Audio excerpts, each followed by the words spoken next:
A GP has admitted trying to kill his mother's partner by injecting him with poison while posing as a community NHS nurse delivering a COVID booster. Dr. Thomas Kwan, 53, was on trial at Newcastle Crown Court and had initially denied attempted murder, but changed his plea after he heard the prosecution open the case against him.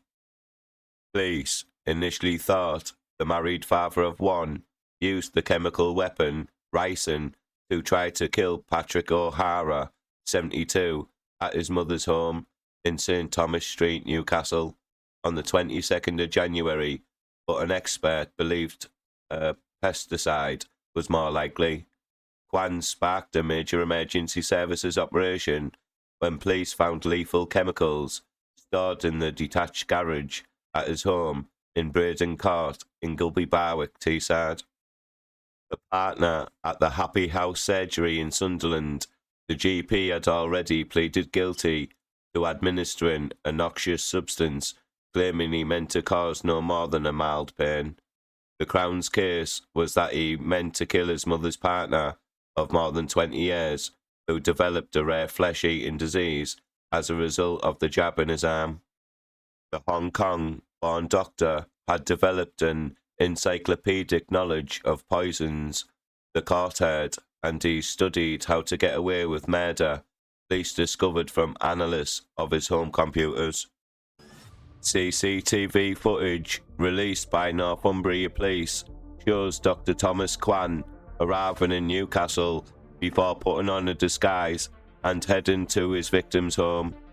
Opening the case on Thursday, Peter Makepeace, KC, prosecuting, said Mr. Thomas Kwan, the defendant in this case, was in January of this year a respected and experienced medical doctor in general practice with GP surgery based in Sunderland. From November 2023, at least the latest, and probably long before then, he devised an intricate plan to kill his mother's long-term partner, a man called Patrick O'Hara.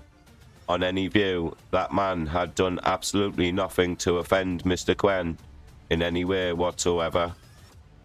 He was, however, a potential impediment to Mr. Kwan inheriting his mother's estate upon her death. Mr. Kwan used his encyclopedic knowledge of and researched into poisons to carry out his plan. That plan was to disguise himself as a community nurse, attend Mr. O'Hara's address, the home he shared with the defendant's mother, and inject him with a dangerous poison under the pretext of administering a COVID booster injection. Kwan forged NHS documentation to set up the home visit, disguised himself, used false number plates for the journey to Newcastle, and booked into the city centre hotel using a false name. Kwan's mother, Jenny Lung, named Mr. O'Hara in her will to the effect that he could stay in her house should she die before her partner. That decision led to her having a strained relationship with her son, so much that the police were called when Kwan burst into her home uninvited in November 2022. Kwan was money-obsessed jurors heard, even installing spyware on his mother's laptop so he could secretly monitor her finances.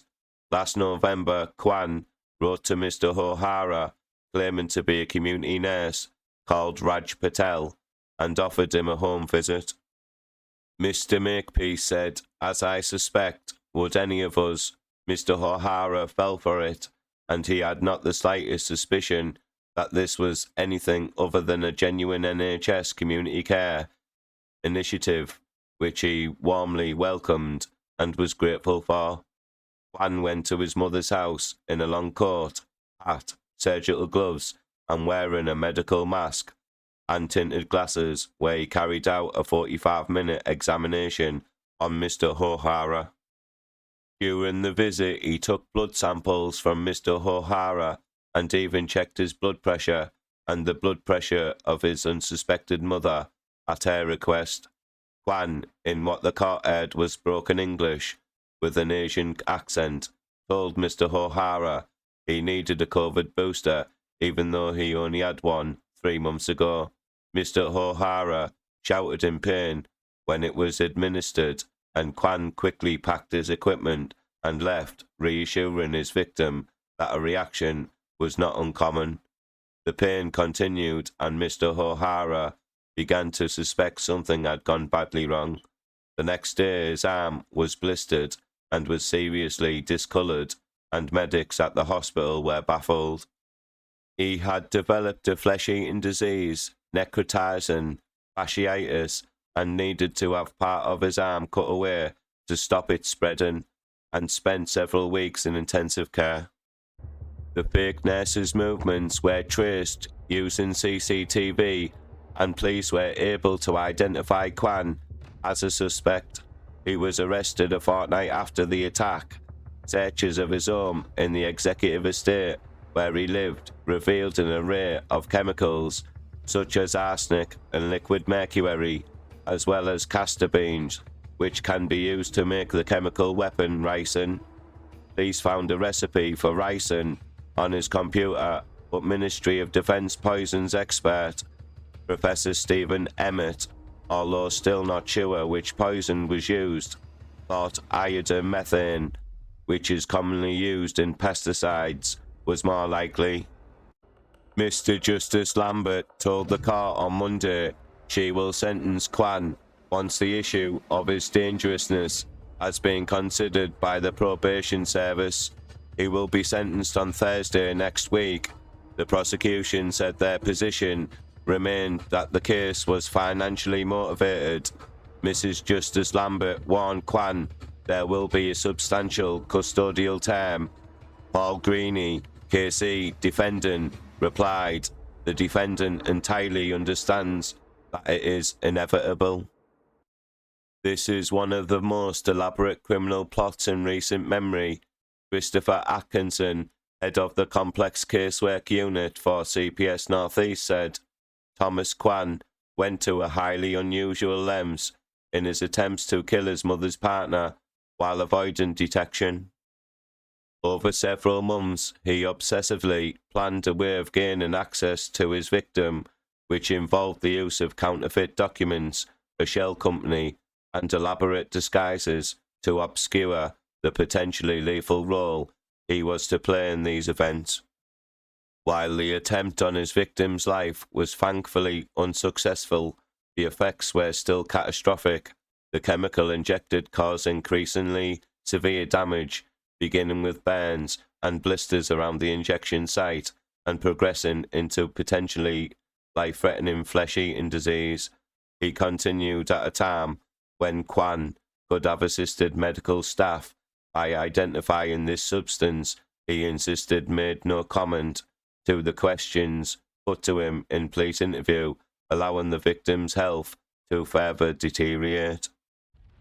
We would like to praise the work of our partners in Northumbria and Cleveland Police Forces, who conducted an outstanding investigation into what has been one of the most elaborate criminal plots in recent memory. The key evidence they have provided has been instrumental in helping the Crown Prosecution Service build a robust case against Kwan. It is a testament to both the strength of this case and the overwhelming evidence against him that Kwan has pleaded guilty to the charge of attempted murder. Our thoughts remain with his victim at what remains a difficult time, and we sincerely hope that the conviction of his attacker can provide him with some measure of comfort. A spokesperson for the Happy House practice said Dr. Kwan left the practice following his arrest. Once Dr. Kwan was arrested, we carried out an audit of our practice records. We are satisfied that this was an unrelated personal matter, and at no point did Dr. Kwan pose a threat to any of our patients at Happy House. Please like this video, please comment, and don't forget to subscribe to my YouTube channel. Thank you.